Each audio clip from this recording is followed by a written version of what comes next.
Ladies and gentlemen, my first guest tonight is the director of the Hayden Planetarium at the American Museum of Natural History, the host of Cosmos, and is my favorite astrophysicist. Please welcome Neil deGrasse Tyson.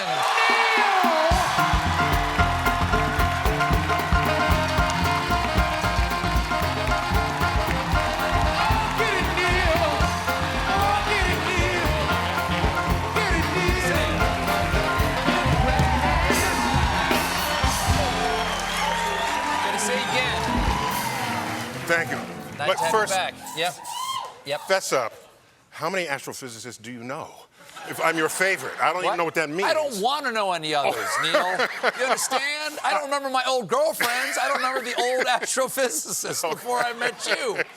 Okay, Neil, spoiler alert, you're a scientist. Indeed. And legally, I am required to ask you your thoughts about the coronavirus. Oh. And I understand you're not a virologist, you're not an immunologist, you're not an epidemiologist, but I suspect... I'm an astrophysicist, Jim! I suspect you have an opinion. A point of view, I would say. Okay. I would say. So I'm broadly scientifically literate, but what I will say of this virus, I think we're in the middle of a massive experiment worldwide. And where are the guinea pigs? Maybe. The experiment is, will people listen to scientists?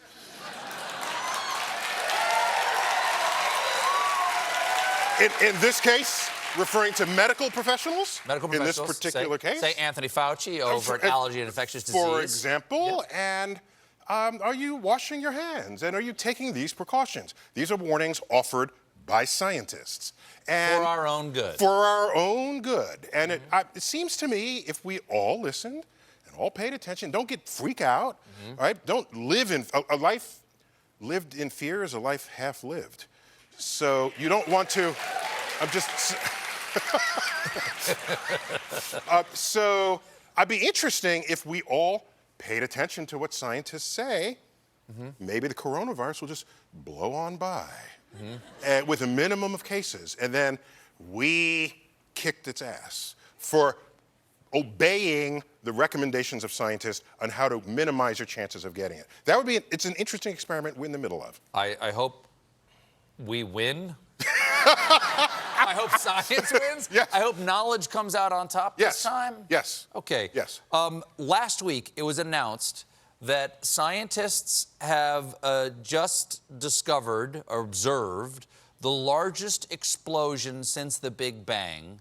What was it, where was it, and why was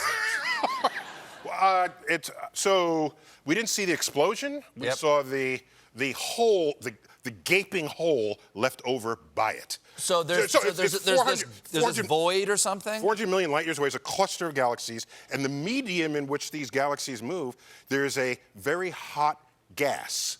Most clusters have this hot gas. You can detect it in X-rays because it's glowing so hot, it's glowing in X-rays. And you see it in an X-ray telescope. And they observed this gas in this galaxy cluster, and it was a gaping hole all the way down to the monster galaxy in the center.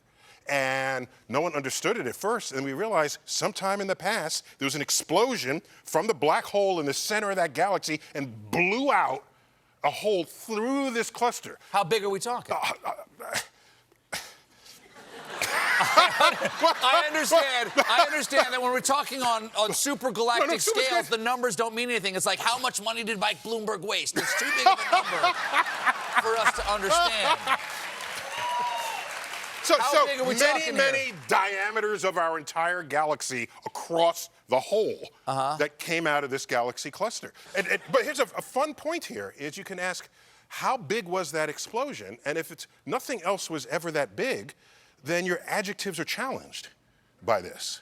What do you mean? Well, no, okay, for example, we had horses, right? Right, yeah. Okay, with horse and buggies? I understand what a horse is. Okay. You don't have to act All it right, out. okay.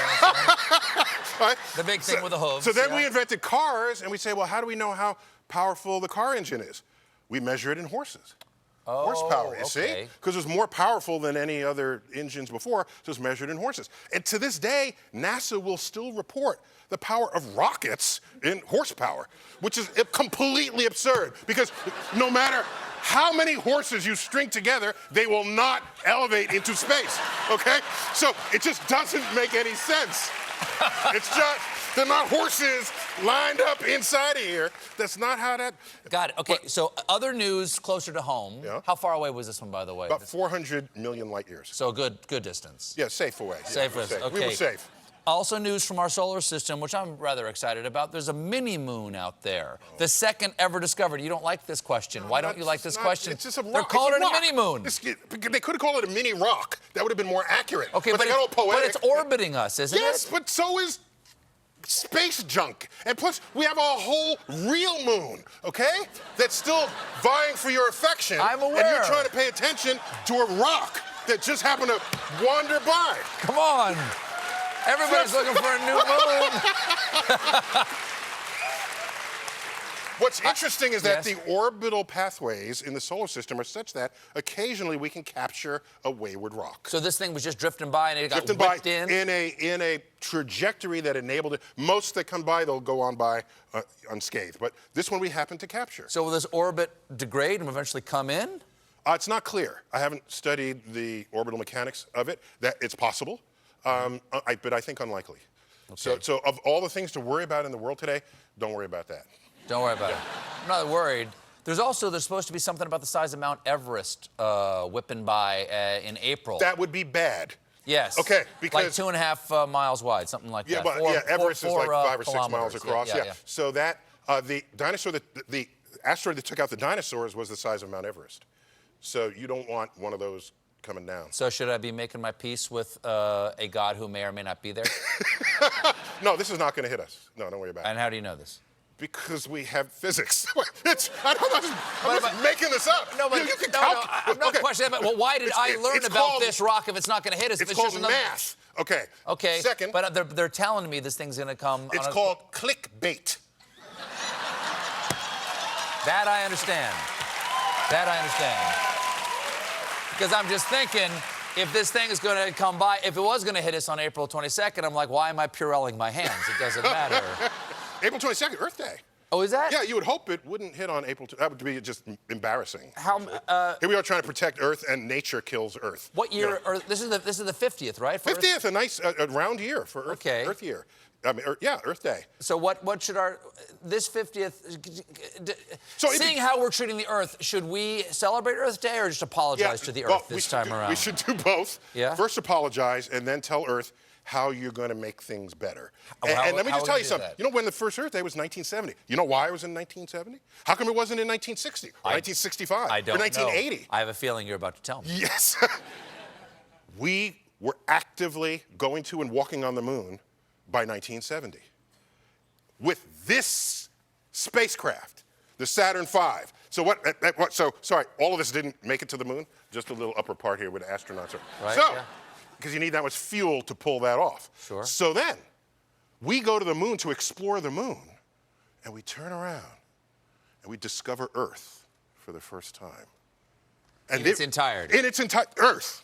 Earth. Not enough guests. Earth. Bring visual aids. Thank you very much. I'm just saying, Earth. And there it was, just alone in the vacuum dark of space. And you see it not as the social studies classroom globe showed you. There were no color-coded countries on it. All you saw was blue oceans and dry land and clouds. And at that moment, everyone changed. Everybody said, oh my gosh, pollution is not just this river behind my house or this lake. It is global. We have to think about Earth as a planet. And you know what happened in 1970? Earth Day was founded.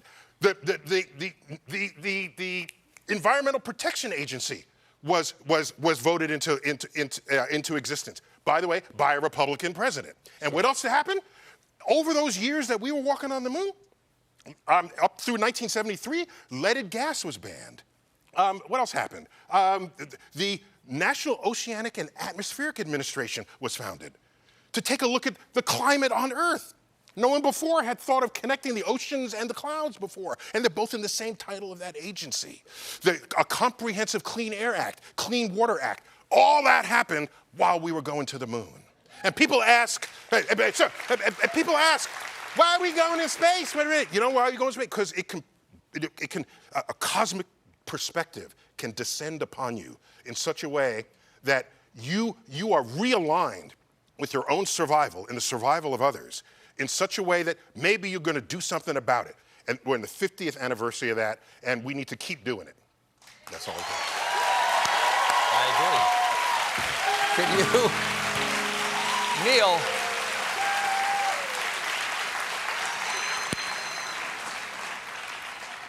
can you run for president? No. We got to take a little bit of a break. Please stick around. We'll be right back with more Mr. Neil deGrasse Tyson. I'm sorry, Dr. Neil deGrasse.